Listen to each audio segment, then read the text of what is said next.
Welcome, everyone. Hello, everyone. My name is Lisa Campbell, and I'm the president of the Canadian Space Agency.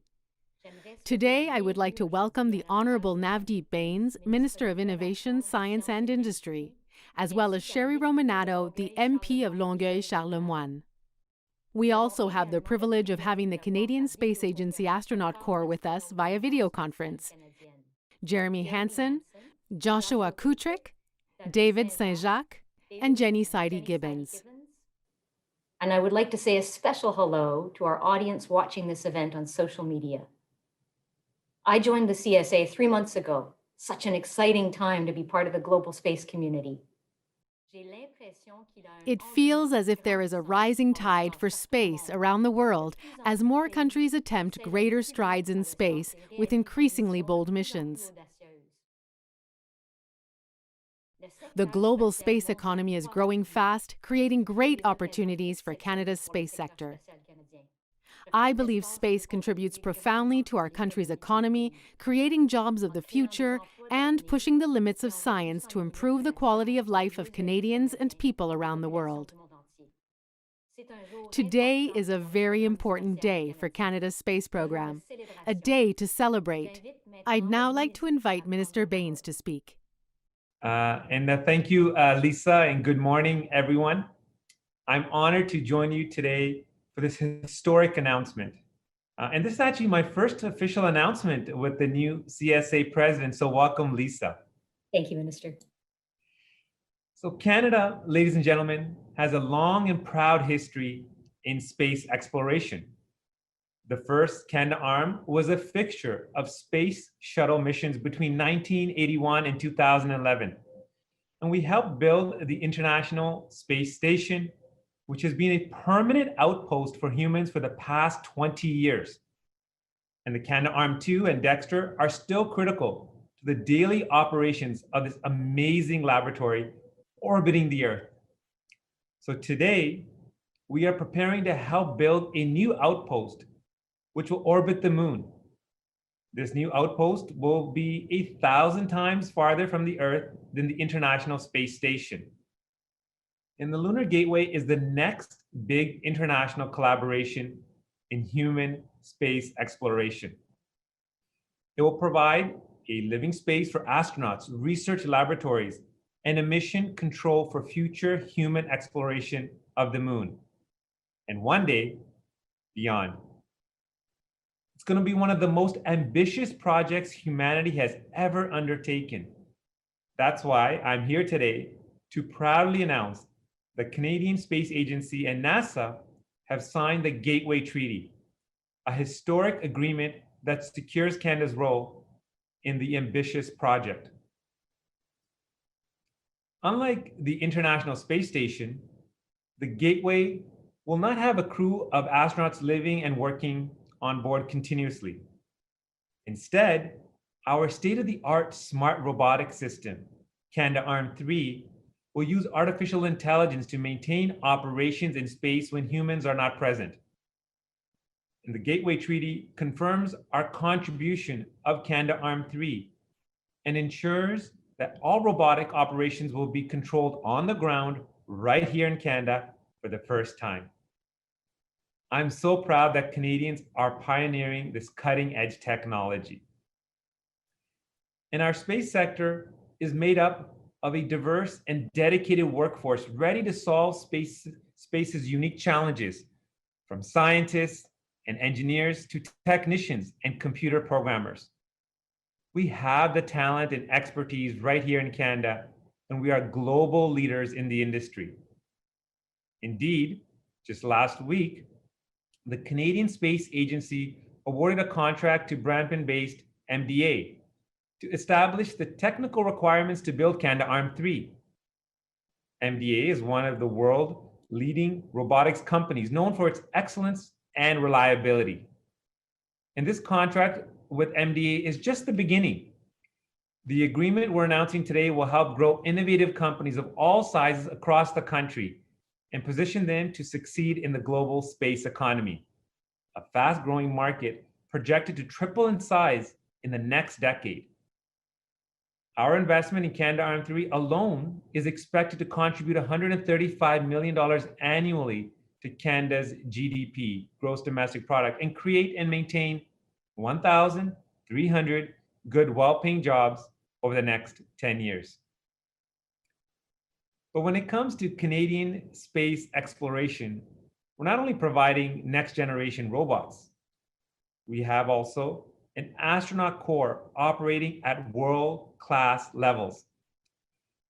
So just as Canada was the first partner to officially join the Gateway program, I am proud to announce another first. Canada will join the US on the first crewed mission to the moon since the Apollo missions. Launching in 2023, a Canadian Space Agency astronaut will be part of Artemis II, the first mission to carry humans to lunar orbit in over 50 years. This will make Canada only the second country after the US to have an astronaut in deep space and send the first Canadian around the moon. The treaty also confirms a second later flight for a Canadian astronaut to the Lunar Gateway. Our work in space is a key example of our Canadian spirit in action, our desire to understand, to learn, and to contribute. Canada has led science and health-related experiments on the International Space Station to advance our understanding of the aging process, improve our approach to chronic care and rehabilitation, and perfect medical technologies inspired by space robots. This research has given rise to discoveries that benefit Canadians and people around the world. In Canada's participation on the Gateway and Artemis II will allow us to continue our tradition of being world leaders in space exploration. It's exciting, it's historic, and it gives us hope for the future in these challenging times. Thank you very much. Thank you, Minister. Our astronauts are joining us today. Let's ask them some questions. Josh, you're joining us from Houston today, where NASA's astronaut corps and our international partner astronauts are training. How are your colleagues reacting to this news about our return to the moon? Hi, good morning. Yeah, there's definitely a lot of work to be done by all of us in developing the technologies and the architectures for these missions. I think that the reaction to that has been one of excitement and pride and probably inspiration as well. So the International Corps here in Houston is over the moon excited, I'll say that today, by the prospect of these missions and by the opportunity for scientific discovery and innovation that they represent. As Canadian astronauts, I think that we're particularly proud to be representing Canada in this context. And we're also proud to have built here at the Canadian Space Agency our core of highly trained and ready professional astronauts, all of whom are ready for these missions and the ones that will follow. And finally, I would say that we're all feeling particularly inspired right now in a way that I hope all Canadians can feel inspired. We're inspired by the Canadian leadership we see in this bold endeavor to go to the moon, and we're inspired by our history. We've always been on the leading edge of space exploration, going back to our first people with Marc Garneau and Roberta Bondar, and it's inspiring for me to look forward and think that that legacy is going to continue in a way that benefits all Canadians by taking some of us to the moon and eventually maybe even beyond. Thanks very much, Josh. David, tell us how our participation in the International Space Station has set the stage for Gateway. Yes, President, it has set the stage.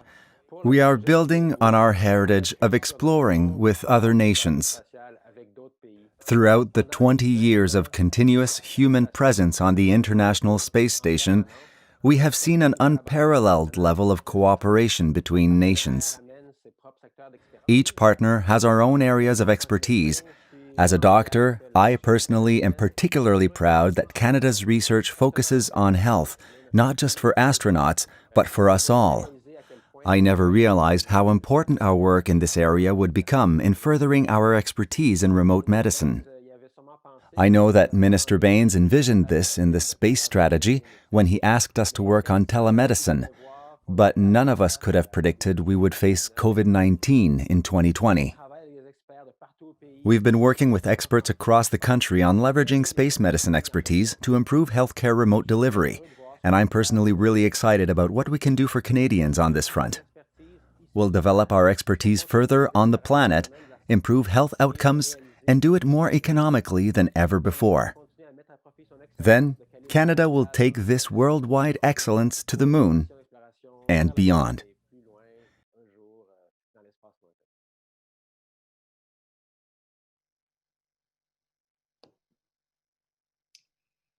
So I think it's my turn now, Lisa. So I have a question for Jenny. And I vividly recall when we were together in 2017, yourself, myself, and Josh, when we unveiled you to Canadians as we celebrated Canada Day. And that was an exciting moment for me. So I'm delighted to be here today to speak to you, Jenny. And you're an engineer. And as an engineer, we're really excited about the research we're going to do. So I wanted to get a sense from you, what kind of research will be done on the moon? Absolutely. Well, first of all, it's a pleasure to be back with you, Minister Bains. I'm glad that you asked that because the potential for scientific discovery on the moon with the Lunar Gateway is really exciting, and it's new. And it's varied as well. I mean, it ranges from mapping the lunar surface to enabling higher definition images of space. And the Apollo program was an amazing program that facilitated some incredible science, and we learned a lot about our own planet and our own moon, but we were limited in the sites that we could visit. Now, what the Lunar Gateway and its orbit is going to allow us to do is to visit a bunch of different sites on the moon, some of which have liquid or water ice on them. So we understand now that if we can gain some more expertise and learn about the distribution of water ice on the moon, we can gain this key insight into the next steps that we need to complete in order to set up sustainable bases on other planetary bodies in our solar system. So that's going to be really cool to find out. Canada's scientists are also really interested in studying the geological record of the moon and the geological processes that form the moon's surface. Now that gives us hints not only as to how our own moon formed, but also lets us know about the composition and characteristics of other terrestrial planets in our solar system. We learn about other moons, icy moons of other planets, and even smaller objects like asteroids. Finally, I'll also say that the moon just provides this incredible test bed for us to test things like new rover technologies. And those become these roaming scientific platforms that we can deploy on any other rocky planetary surface we might be able to reach. So there is a lot to learn, and this announcement is pretty exciting, as you say, because it means that Canada and Canadians will be there to help facilitate all of that new science. Well, thank you very much, Jenny, for that very thoughtful response. And it's exciting for all the opportunities we have to pursue research in those amazing ways. And I also have a question for Jeremy. Jeremy, when you and I announced Canada's space strategy together in Edmonton, we were both really excited about the opportunities it would create for Canada. And I know you're a passionate explorer and that you share my enthusiasm for harnessing space to help Canadians. And again, on a personal note, I want to thank you for your leadership. You've done tremendous work in advancing our space strategy and being a tremendous ambassador for us. But when you think of these missions to the moon, what benefits do you see for Canada? Yeah, so much there, Minister. And I have to say, I'm still very excited about the opportunities that lie ahead for Canada by continuing to leverage space. You know, when I think about Artemis II, this mission it's similar to the Apollo 8 mission in 1968. This is when humans left their new spacecraft. But as they came around the backside of that famous photo, that photo of the entire globe hanging in the blackness of space, and we saw our entire planet for the first time, its beauty, its fragility. We were reminded that we're all in this together. And this is what excites me about this, is this time when we return to the moon, our eyes are fixed back on our planet. and the challenges that face us right here on Earth. Setting big goals in space exploration, for example, the International Space Station, that has strengthened our ability to collaborate. And that same collaboration is required as we tackle big global challenges like climate change. And Canada, in my opinion, just has so much to offer the global community. As was highlighted multiple times today, space is changing rapidly. The commercial opportunities are immense. There are even new commercial opportunities now around human exploration and even space robotics. What I would really love to communicate to our Canadian youth minister is that they should know that our future in space is bright. We are leveraging decades of experience and commitment to be major players in this emerging economy. I think it is visionary and so important for Canada. Thanks, Jeremy, and thank you for your leadership as well. My next question is for Sherry Romanado, who is an MP for Longueuil and the chair of the Industry Committee. Sherry, what does Canada's commitment to space mean to local businesses and workers who are part of Quebec's aerospace ecosystem?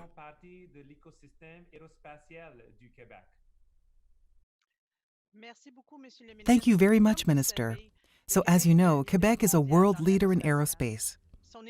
Its industry has close to 200 companies, both big and small, about 20 research centers, and many associations.